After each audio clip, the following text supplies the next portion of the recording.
Good afternoon guys. Ani ako sa terminal sa mga tricycle. Diri sa Pituda atong makita ang usa ka tawo nga naghinlo sa iyang tricycle.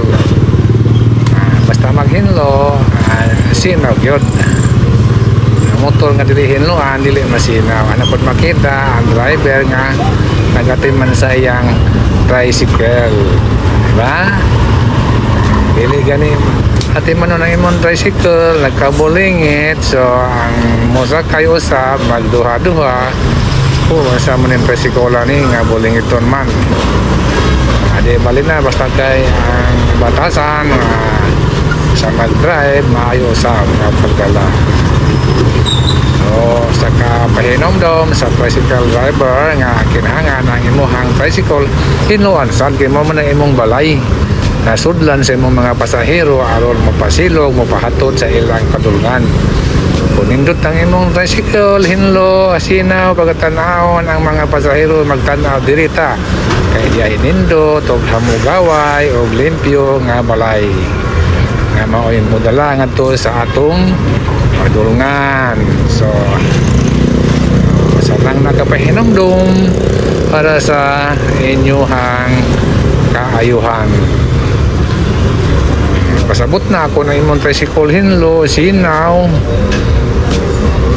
binutangan og mantika para na magsinaw-sinaw. Nagpasabot na nga ang imong motor hinatiman. Guys, subscribe and thanks for watching. Click the notification bell so that you will be notified once the video is uploaded. Na si Mr. Punay kugihan manghinlo para po sa iyang tricycle aron nindot og hayahay nga tan-awon kanang musakay tungod kay ang tricycle hapsay man, diba? Sa kinsa naman siguro kung ang imuhang gisakyan gipuyan hinlo bugnaw hayahay og nindot nga pamation. Guys, congratulations, shout out to Mr. Punay and Mr. Upaw na naghinlo sa iyahang tricycle, diba? Hindot kayo na usa na sa mga ehemplo nga kinahanglan nga ato usab nga tagaan o pagtagad.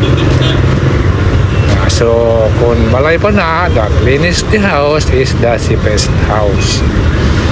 Motor man, nindot ka motor, nindot to sa sakyan. Kaya nagpasabot na ang driver, clever, maayo mo mag-drive, maayo sa mo pasikot-sikot sa dalan aron maabot sa paduran.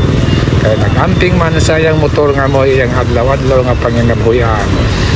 Kana si Mr. Punay, taga Pagsabangan, Tagum City, Davao del Norte. Bye bye bye. See you next time.